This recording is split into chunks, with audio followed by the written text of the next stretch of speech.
And Phil is on the floor and he's moaning in pain, and I can't get any information out of my mother-in-law. All of the liquids, all the food that I had been dropping off every single day for a week, they weren't consuming. I thought I was doing the right thing. The cause of death for Gene Hackman and his wife Betsy really hit close to home, and I've been struggling with this story for a while. I've been wanting to tell it and I didn't know how to tell it, but that news just brought to the forefront that I need to be open and honest about what happened with my in-laws, because I think it will shed some light on what could possibly happen, because I'm seeing a lot of venom in the news pointed at the kids and how the kids could let this happen.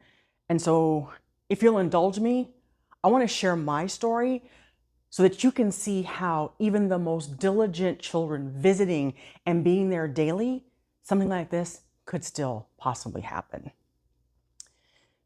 So I'm going to go back to 2021 when we accompanied my in-laws to a local community theater. And shortly, a few days later, we all came down with COVID. Now, Phil, Mill, and I, we had very, very mild symptoms. My husband, Michael, was, almost on his deathbed. He was so sick. And so I chose, being the workaholic that I am, I'm still going to work. I'm going to take care of him. He's at home. I work from home, so that's okay.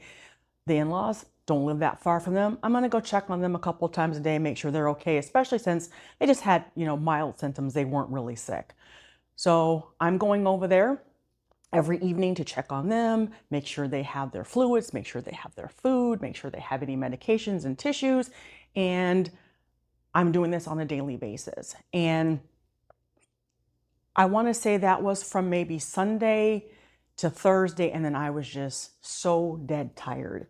And on that Friday, I tell my boss, hey, I'm knocking off early today. It's been a long week. I'm going to go check on my in-laws around noon, and I'm going to come home and I'm going to pop a whole bunch of Tylenol PM and pass out because I'm that tired. So my normal routine was I would go over there, see what they needed, go to the store, pick it up, come back, take care of them, be there for, a couple hours and then head home. For this Friday, I decided I'm going to pick up the phone. I'm going to call Mill, have her tell me what they need so I can just stop at the store and take it with me when I go, save some time, get home and get some rest. When I called her, she immediately went into her and what she saw on TV, the squirrel in the backyard, the birds flying by the window, and I can't get a word in edgewise. And about the 15-minute mark, I finally get a break where I can say, okay, so I'm going to come over a little bit early today. And can you tell me what you need? And I'll bring it with me. And she says they don't need anything. They're fine. And I say, well, could you ask Phil, does he want anything special from the store? Does he want a piece of cake? Does he want some ice cream? Something to make him feel better? And these were her exact words. Okay, he's on the floor right now, but my throat feels a whole lot better. And my spidey senses went off. And I'm like, did she just say he was on the floor? So I go, what do you mean he's on the floor? Oh, well, he's on the floor and I can't get him up. And right back into talking about her and just completely missing the point that he's on the floor. And I go, well, how long has he been on the floor? I can't get any real information out of her. I turn to Michael and I say, I got to go check on your parents because I don't know what's going on over there. He's in his COVID fog. He grabs a mask. He goes with me. He wants to see for himself what's happening as well. We get there and Phil is on the floor and he's moaning in pain, and he looked like he'd been there for a long time. And I can't get any information out of my mother-in-law at all. She's just going on and on about like nothing to see here. There's a man laying on the floor and everything just in her mind seems normal. Don't worry about him. I'll figure out how to get him off the floor later. So I call the paramedics.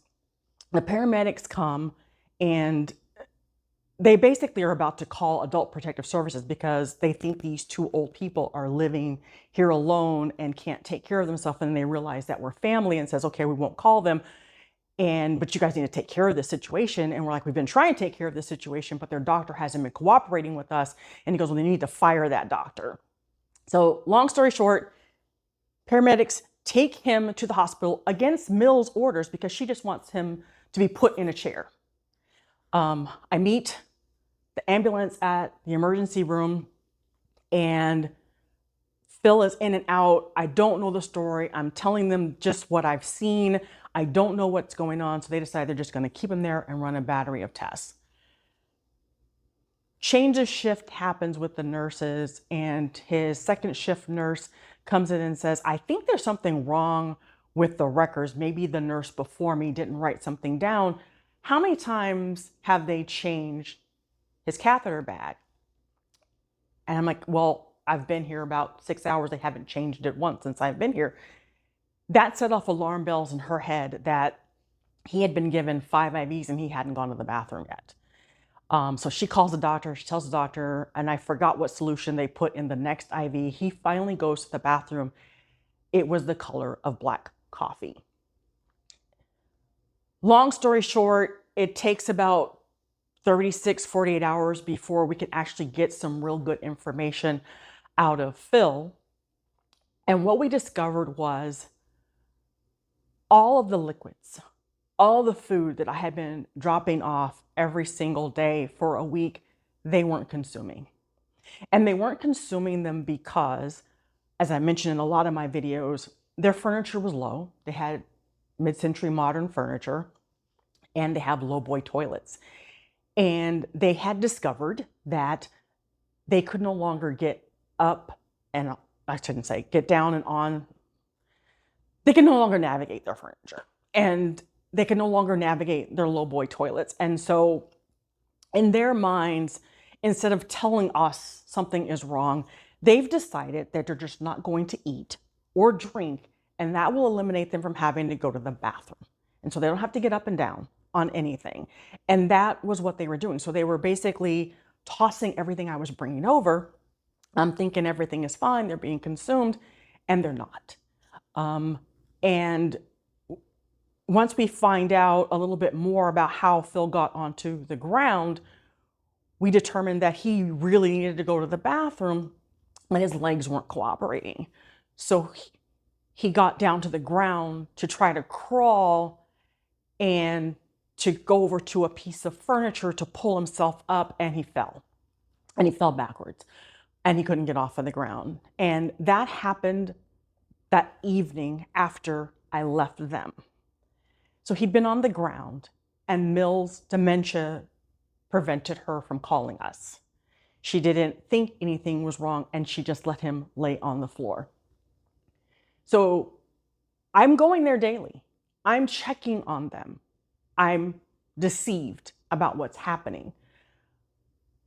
He falls, they don't call. If I hadn't changed the timing, and instead of going over and calling at 10 and going over at my number 5, we could have been Gene Hackman and Betsy. It could have been a heck of a lot worse than it was. And so that's the reason why I wanted to tell this story, because we don't know that the children didn't try to help. No one will never, ever really know, because like me, they could have been checking. They could have been being deceived. I mean, I've told you stories where, my mother-in-law fell in front of me and told me she didn't fall. And it could be the preservation deception that I talked about. It could be the dementia or the Alzheimer's. We just don't know what we don't know. But by me telling you this story, I hope that you can see, even when you're diligent in trying to help your elderly family members, sometimes things can get missed. So instead of trying to place the blame, I just think we need to have much better processes in place and much better things that we do to check on them. Like, yeah, I looked to see that the food was gone. I thought I was doing the right thing, and it ended up not being the right thing. But now there are things in place. There's a live-in caregiver there so that they can stay in their home and be safe. But these are things that we all need to think about for even our own future. We don't know when our minds are going to play tricks on us and make us think that it's better for us just to stop eating and drinking. so we don't have to get up and go to the bathroom.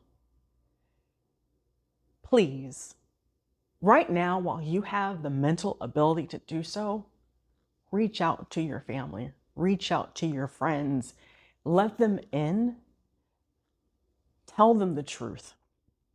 Because the only way that we can protect you is to be able to understand what you're going through so that we know how to help. And as we get older, we've got to hold on to that too. We've got to be open and honest to our family and to our friends so that when our time comes, they have what they need to come in and help us. Thank you for letting me share this story. And I really do hope that you all can have just a little bit more compassion for Gene Hackman's family. Thank you.